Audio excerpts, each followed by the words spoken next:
Hello, board. My name is Dan Wadlick, but very close. Oh, sorry. I teach high school English. I'm a parent. I'm a resident of the Clover Hill District, and I'm here to talk about Policy 3035. Apologies. I generally support School Board Policy 3035. Amazing literature has been written about human sexuality, and some of it deserves to be taught on other merits because it's good. That being said, the thought of discussing sex with my students outside of some amazing educational reason, yuck. No interest.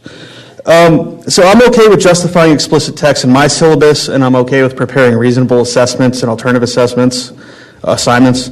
I'm not okay with how 3035 stigmatizes homosexuality, which is a thing we just kind of keep coming back to, in this country and Commonwealth. And it does that by equating homosexuality in total to masturbation or stimulating sexual organs for gratification in the same sentence. This language was adopted from the state code. I want to acknowledge that this board did clarify in the text that sexual orientation was not something that we were going to single out or anything like that. But orientation is not behavior, and there's still a question of language here, and if it seems like I'm quibbling about that, I am an English teacher. This is what I'm paid to do.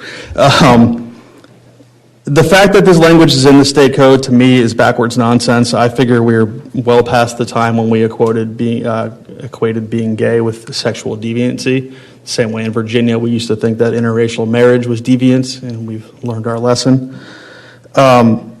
This district has gay teachers, gay students, gay parents. There is no agenda. Nobody is forcibly making students join the LGBTQ club if they're not already in it. Nothing I can say or do, no book I can give a student can turn them gay. They are or they are not. And I think that when we see policies like this, it shows us that these gay students, the LGBTQ community in our schools, they really have more to fear from straight peers and parents and politicians than we have to fear from them. So why I'm here tonight, homosexuality cannot make explicit content more explicit, right? A gay kiss and a straight kiss mean the same thing. And according to this policy, harder, more explicit sexual content should mean the same thing no matter who is doing it.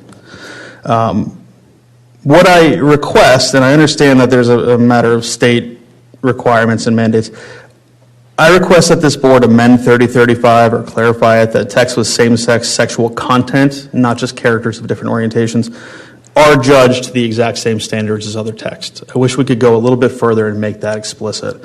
I also ask that, I know you all care, I really do, so if you could acknowledge in writing that that state code is pretty broadly written and that homosexuality here in Chesterfield does not immediately equal sexual deviancy. It'd be nice to just hear that.